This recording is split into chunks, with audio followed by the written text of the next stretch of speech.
Martin, prendre de l'eau. C'est là pour être bu. On a quelques annonces à donner avant d'aller plus loin. Est-ce que vous aimez les annonces? Oui. Oui, c'est bon.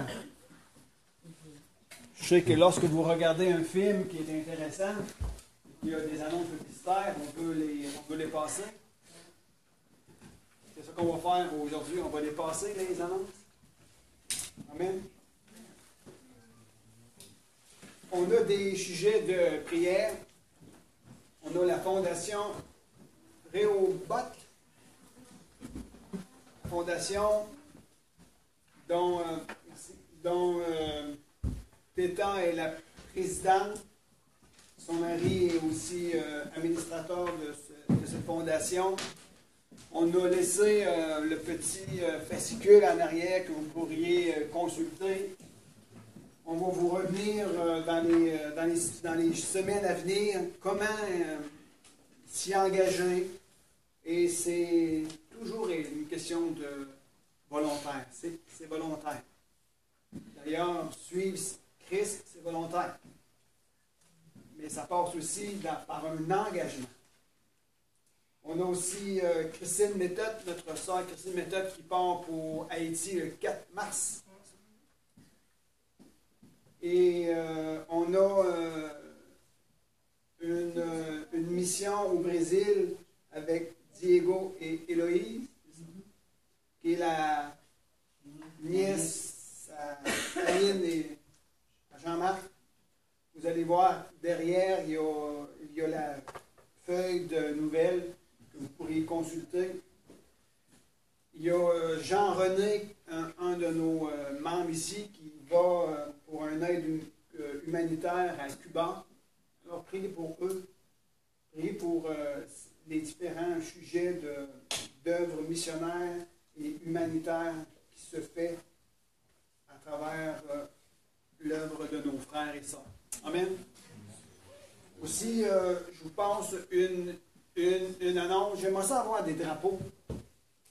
Drapeau du Canada, drapeau du Québec, drapeau du Nouveau-Brunswick, drapeau du Cameroun, drapeau du Rwanda. C'est des personnes qui sont ici. Amen. Si on a quelqu'un qui trouve ça, ben, des drapeaux. Un du Québec. La Bible dit que ma maison sera appelée une maison de prière pour toutes les nations. Alléluia. Jeudi soir, 6h30. Jeudi soir, 6h30, on fait un spécial dans notre maison de prière. On va faire un événement sur une déclaration prophétique pour inaugurer l'année 2018 ensemble. Alors, je vous y invite jeudi soir à 7h. Hein, c'est à 7h habituellement, excusez-moi, 7h. On va avoir un temps de louange puis un temps de partage ensemble. Et ceux et celles qui veulent voir des choses arriver dans leur vie, une des choses qu'il faut faire, c'est qu'il faut le confesser et croire. Et si tu crois, tu verras la gloire de Dieu. C'est un positionnement.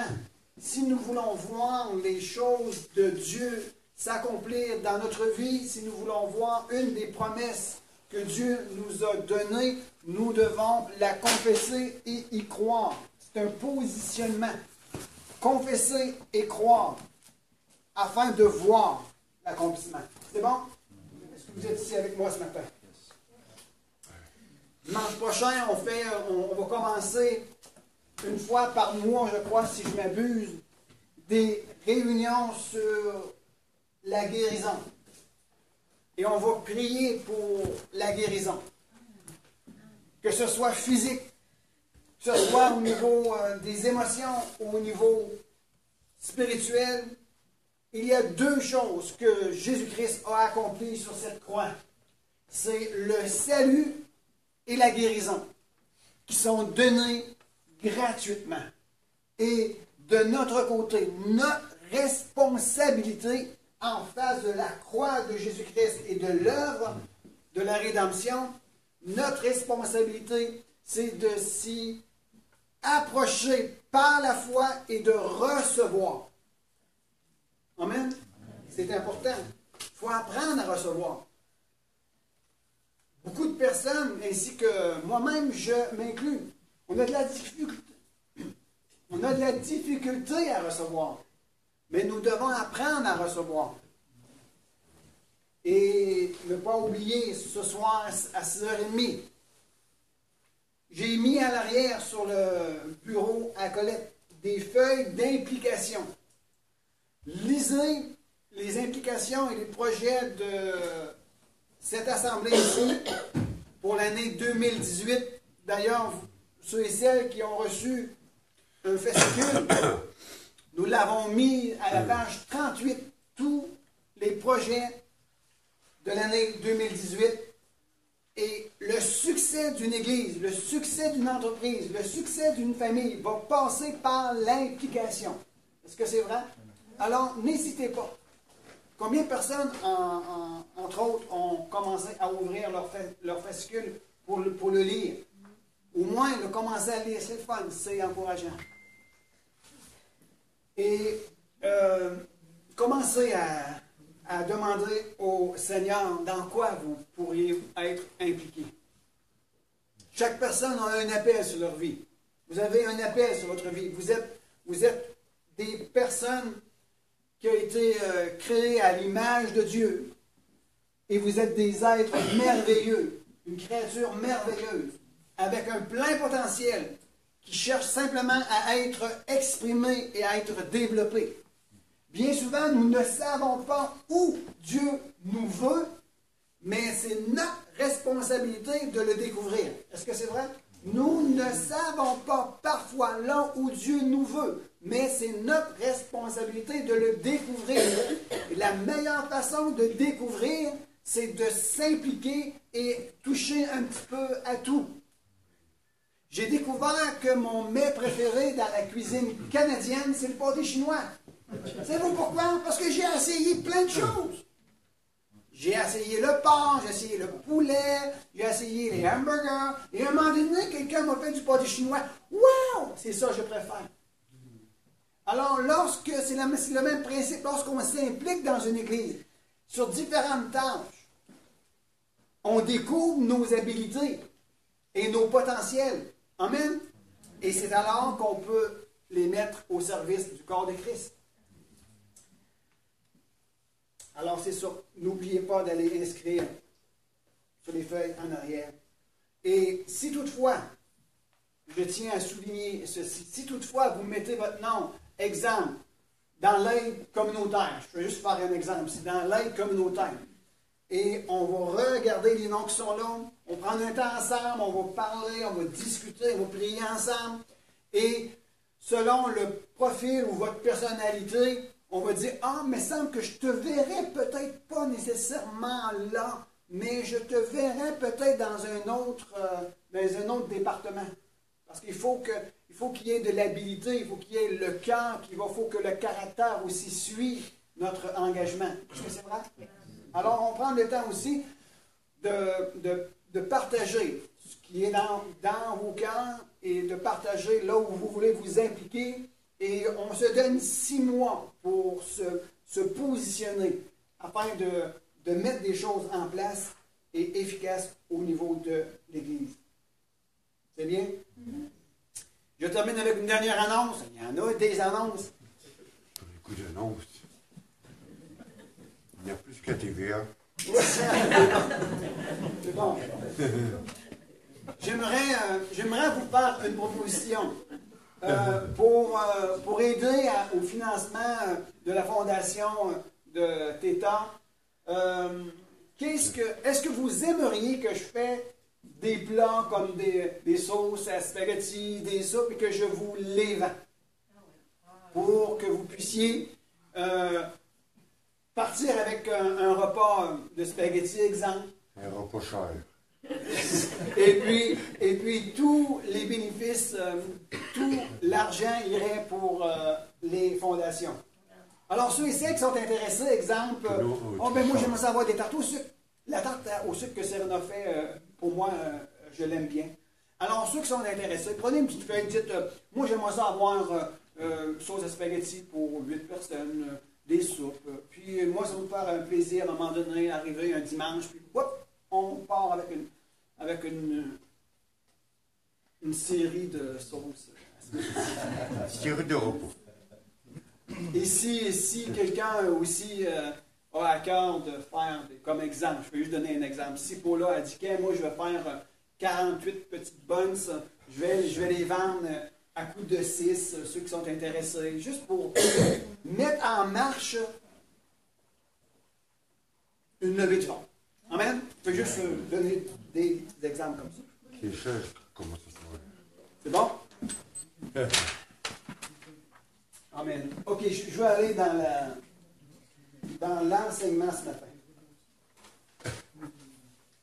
Et s'il y a quelqu'un d'autre qui a des idées, je sais que Véronique et Marcel ont une idée. Je la lancerai pas, mais attendre que c'est eux qui la lancent. Oui? Moi, je peux sortir dans la cuisine que tu disais. Oui. Moi, je pourrais faire de la soupe confinement. C'est bon. Oui. OK. C'est bon. Juste ceux qui sont intéressés, hein, on se parle. Hein? On est 7 millions, il faut se parler. 7 millions, hey. On va pas finir de se parler. Amen. 7 millions, on n'en va pas sûrement parler.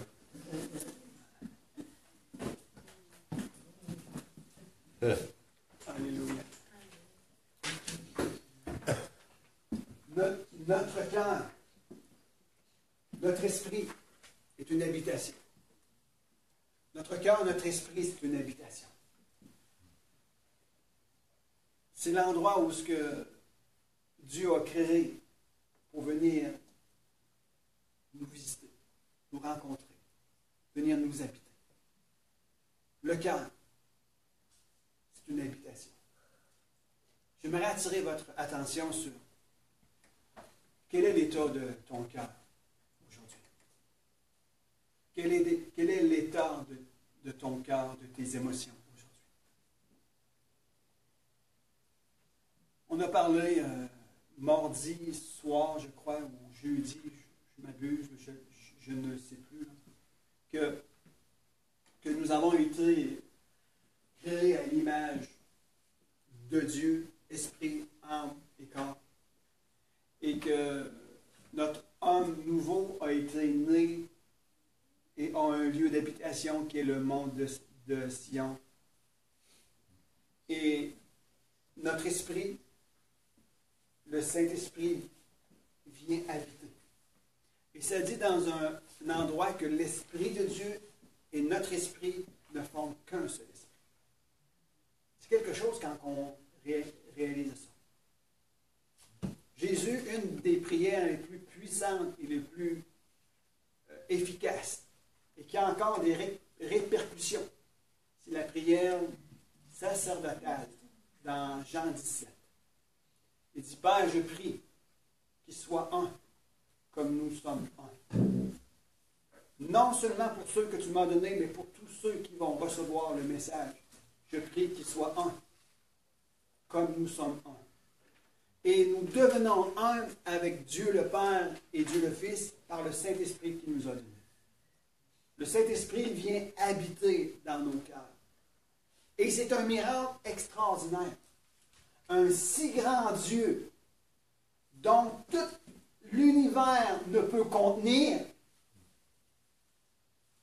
il vient habiter dans un petit corps comme moi, 150 litres mouillés. C'est quelque chose d'extraordinaire. Le Dieu puissant, par son esprit, vient habiter en moi, en vous, afin que nous puissions être un. Alors, quel est l'état de ton cœur ce matin? Quel est l'état de votre maison ce matin? Quel est l'état de ma demeure? Quelle est ma manière de penser, ma manière de voir? Dans quel état je me trouve?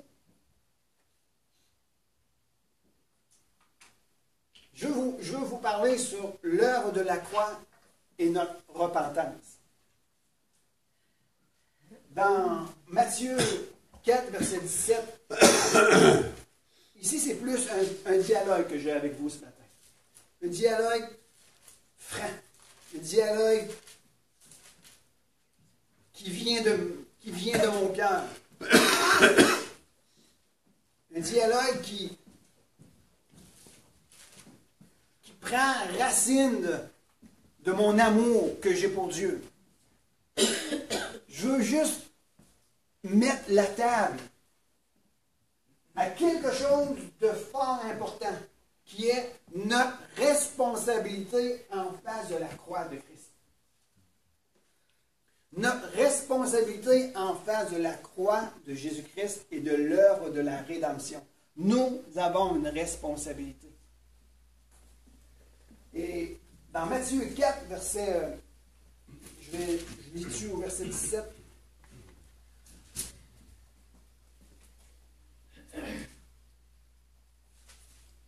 Je vais commencer au verset 12.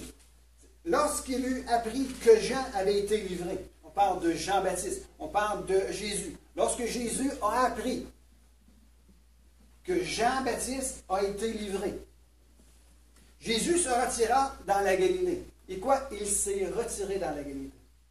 Il quitta Nazareth.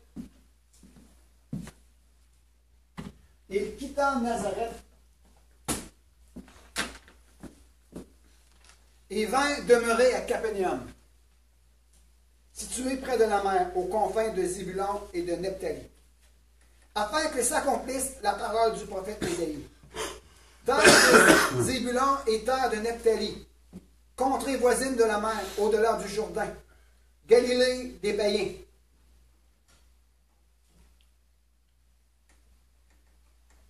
Jésus a quitté un endroit propice pour aller dans la Galilée des païens. Et il le fait encore. Il veut visiter chaque personne qui n'a pas fait l'expérience du salut. Jésus veut venir visiter chaque personne qui n'a pas encore donné son cœur à Dieu. Jésus veut venir les visiter.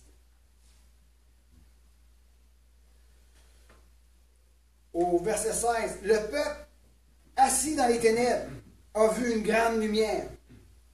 Et sur ceux qui étaient assis dans le pays et dans l'ombre de la mort, une lumière s'est levée. Au verset 17, dès lors, Jésus commença à prêcher et à dire, repentez-vous car le royaume des cieux est proche. Ici, il y a un mot qui est fort important. Repentez-vous car le royaume des cieux est proche.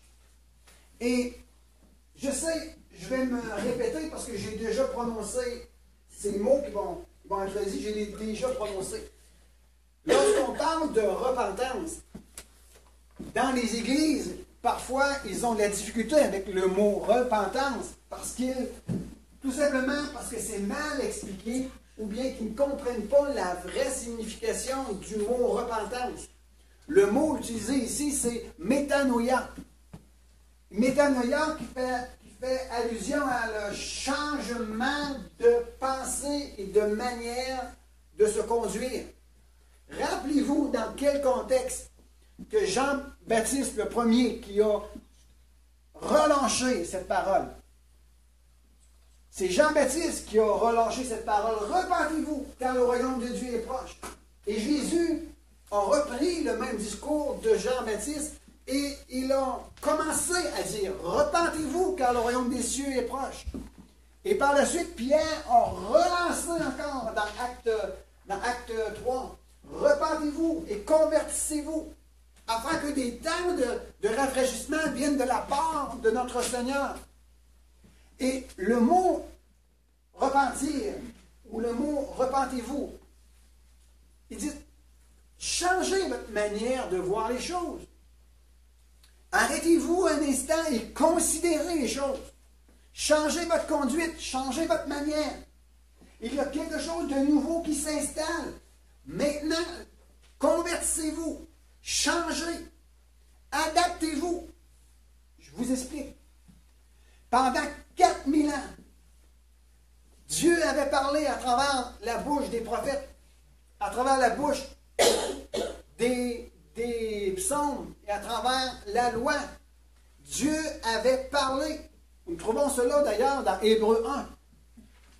Dans les premiers temps, Dieu a parlé par la bouche des prophètes. Et dans les derniers temps, Dieu parle par la bouche de son Fils. Est-ce que c'est vrai? Alors, pendant 4000 ans, de Genèse à Matthieu, ou je dirais de Genèse, jusqu'à ce que Jean-Baptiste commence à faire son ministère, Dieu avait parlé pendant 4000 ans la venue et l'accomplissement de la promesse de la rédemption. Pendant 4000 ans. Et il y avait des hommes, des scribes, des hommes de loi, des hommes d'église, des pharisiens, et tous les groupes religieux qui scrutaient l'Ancien Testament. Et ils savaient que Dieu avait promis la naissance d'un sauveur. Ils savaient. Et ils vivaient dans l'attente de voir l'accomplissement de la promesse. Je me répète, ils vivaient dans l'attente de l'accomplissement de la promesse. Est-ce que quelqu'un va dire Amen ici? Ils vivaient et ils s'attendaient à voir s'accomplir ce que Dieu avait prononcé par la bouche des prophètes. Et ils s'attendaient à quelque chose. Vous, maintenant, vous, en ce moment, est-ce que Dieu vous a fait des promesses? Est-ce que vous avez des désirs? Est-ce que vous lisez la parole de Dieu avec une attente de voir l'accomplissement de la promesse de Dieu pour vos vies? C'est important que nous puissions saisir ceci pour comprendre la portée de la repentance. Pendant 4000 ans, le peuple attendait l'accomplissement de la promesse. Vous, ça fait peut-être des semaines, des jours, et voire des mois et des années que vous attendez l'accomplissement d'une promesse sur votre vie. Est-ce que c'est vrai? Alors, Jésus paraît, et Jésus dans Jean-Baptiste a paru. Après, Jésus paraît, et il dit, changez votre manière de penser et changez votre conduite. Le royaume des cieux s'est approché. Si vous entretenez dans vos cœurs, si vous entretenez dans vos pensées le désir de l'accomplissement d'une promesse de Dieu pour votre vie, il va falloir s'adapter à ce que vous attendez s'accomplir. On doit s'adapter, se préparer à recevoir ce qui a été promis. Amen. Jésus dit, repentez-vous, changez votre manière de vivre, changez votre manière de penser, changez votre manière de voir, adaptez-vous à ce que vous voulez voir s'accomplir, parce qu'elle s'en vient. Amen. Et combien de fois dans nos vies, on se laisse surprendre par des événements, par des situations, et que ça fait ressortir simplement notre vieux caractère, notre vieille mentalité, nos vieilles actions. On retombe tout le temps dans notre vieille boue, dans notre, pardonnez-moi, dans notre Et après ça, on dit, Seigneur, Seigneur, je veux voir ta promesse s'accomplir. Il va falloir que tu quittes tes vieilles chaussures de boîte pour entrer dans les chaussures du zèle que donne l'Évangile. Il va falloir enlever nos vieux habits souillés et se revêtir de l'habit de Christ et de marcher dans la paix, dans la joie, dans la gloire. Pourquoi? Parce qu'on s'attend à l'accomplissement de la promesse de Dieu. On a revêtu nos habits de fête. Est-ce que vous m'avez suivi? Je vais ramasser mon habit. Ça va dire. Bon, bébé, je te repasse ton linge, puis toi, tu pitches ça comme ça. Est-ce que vous comprenez l'image? On s'attend à un accomplissement. Maintenant, on est encore dans nos souliers pleins de boîtes. On veut voir l'accomplissement de la parole de Dieu, mais on est encore dans nos vieilles habits souillés. Jésus dit, peuple, repentez-vous. Changez votre manière de vivre. Changez votre manière de penser. Vous n'êtes plus maintenant dans l'attente de voir s'accomplir la promesse. Vous êtes maintenant dans la promesse. Je suis. Allez-vous maintenant me recevoir? Dans Jean 1, ça dit, Jésus, la parole est venue parmi les siens, et les siens l'ont rejeté. Pourquoi? Ils n'ont même pas reconnu que l'objet de leur attente et de leur passion était près d'eux. Savez-vous pourquoi ils ne l'ont pas reconnu? Savez-vous pourquoi qu'ils ont passé à côté? Parce qu'ils ont regardé avec les yeux de la chair. Ils lui ont dit, lui, c'est le fils de Joseph. C'est un charpentier. Lui, dont le visage, on ne se détourne même pas. Lui est l'objet de notre passion et de notre attente. Jésus a dit, repentez-vous. Est-ce que vous me suivez encore?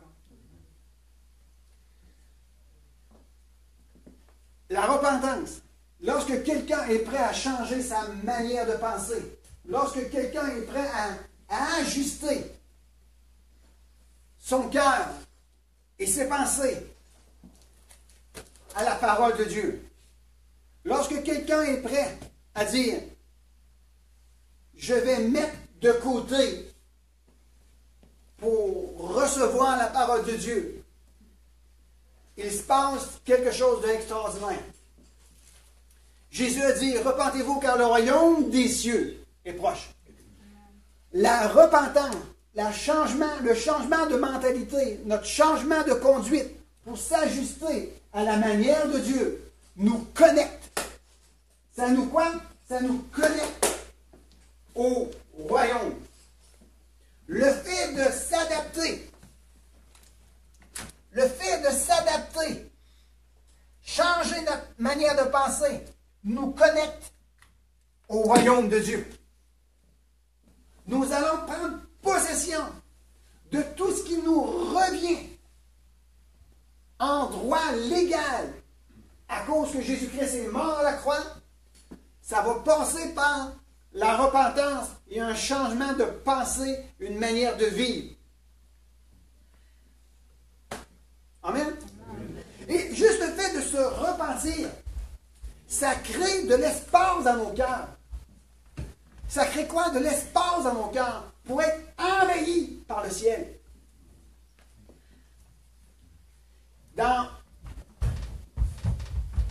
Essayez de trouver une référence, juste pour vous... Okay. Dans Proverbe 28, verset 13, écoutez bien, qu'est-ce que cela nous dit? Celui qui dissimule ses fautes ne réussit pas. Celui qui cache ses fautes, il ne réussit pas. Mais celui qui les confesse et les délaisse trouve de la compassion. C'est dit dans une autre version, celui qui les confesse et les délaisse trouve grâce, miséricorde. Et la grâce et la miséricorde et la compassion ont à faire avec le royaume de Dieu. Alors lorsqu'on est prêt à se repentir, à changer notre manière de penser, à abandonner nos fautes,